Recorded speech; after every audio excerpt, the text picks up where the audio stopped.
Foire internationale du Kwilu, foire Dr Jacques Bati, du 21 au 24 décembre 2022 à Madingokai, sous le thème « Entre tradition et modernité » et sous le haut patronage de M. Anatole Colini Makosso, Premier ministre, chef du gouvernement.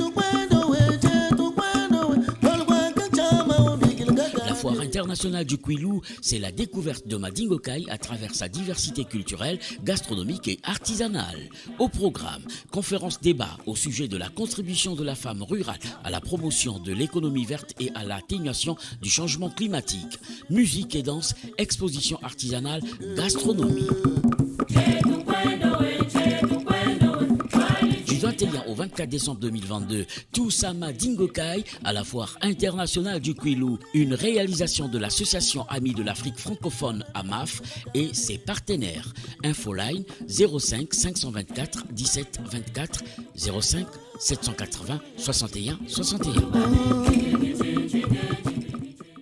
Après la conférence des préfets et des présidents des conseils départementaux tenue à Kintélé du 7 au 10 décembre, le Premier ministre, chef du gouvernement Anatole Colini Makosso, s'est entretenu avec les préfets des départements du Congo le lundi 12 décembre au Palais des Congrès. Dans sa communication, le Premier ministre a insisté sur le rôle du préfet, son implication dans le développement du département et la communication à tous les niveaux afin de faire écho à l'action gouvernementale. Il nous a rappelé ce qu'il nous revient de faire sur le terrain, notamment en matière de communication avec les populations, en matière de suivi de la politique gouvernementale.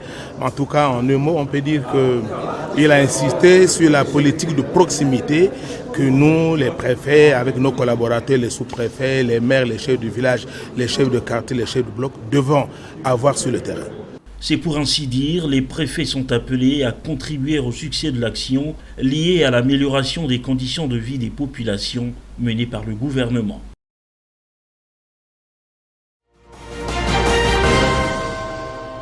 Tenter d'assainir l'administration congolaise, une étape décisive pour les gouvernants à l'effet d'avoir une parfaite maîtrise des effectifs et par conséquent celle de la masse salariale afin d'assurer la rationalisation des profils ainsi qu'une meilleure répartition technique et géographique. Enjeu de l'opération d'enrôlement biométrique visant à fiabiliser le fichier issu du recensement physique des agents civils de l'État de 2016 et celui des enseignants volontaires et communautaires du ministère de l'enseignement préscolaire, primaire, secondaire et de l'alphabétisation.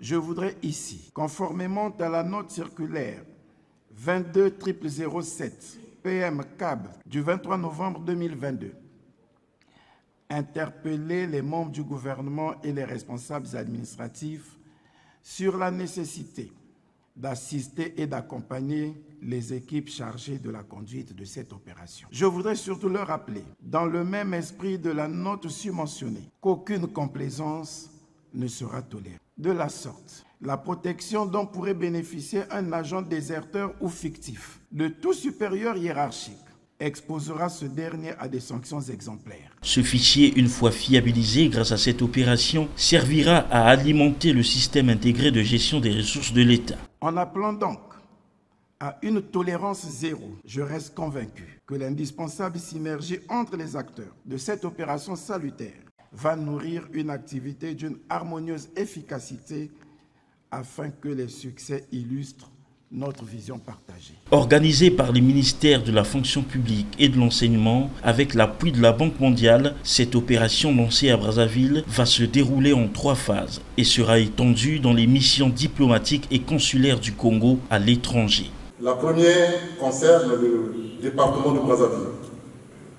Elle mobilisera 250 acteurs de terrain répartis en 15 équipes et se déroulera du 12 décembre 2022 au 27 janvier 2023 sur le site ci-après, les sièges des ministères, les sièges des institutions constitutionnelles, les sièges des établissements publics, la préfecture de Brazzaville, la mairie centrale de Brazzaville, les sièges des arrondissements et les structures publiques qui y sont implantées, le siège du district de Ilmam.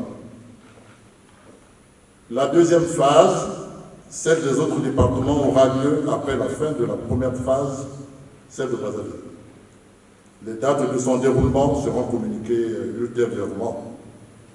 Les opérations irrelatives se tiendront dans les sièges des préfectures, des communes ou des communautés urbaines et des districts selon les axes définis dans le plan de déploiement qui y est dédié. La dernière phase, celle des missions diplomatiques et consulaires du Congo à l'étranger, se déroulera dans les sièges des représentations diplomatiques, ambassades et consulats.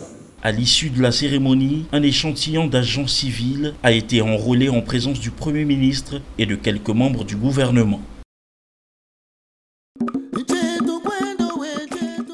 Foire internationale du Kwilu, foire Dr Jacques Bati du 21 au 24 décembre 2022 à Madingokai sous le thème Entre tradition et modernité et sous le haut patronage de M. Anatole Collinet Makosso, Premier ministre chef du gouvernement. La foire internationale du Kwilu, c'est la découverte de Madingokai à travers sa diversité culturelle, gastronomique et artisanale. Au programme, conférence débat au sujet de la contribution de la femme rurale à la promotion de l'économie verte et à l'atténuation du changement climatique. Musique et danse, exposition artisanale, gastronomie. Du 21 au 24 décembre 2022, tous à Madingokai à la foire internationale du Kwilu, une réalisation de l'association Amis de l'Afrique francophone AMAF et ses partenaires. Infoline 05 524 17 24 05 780 61 61.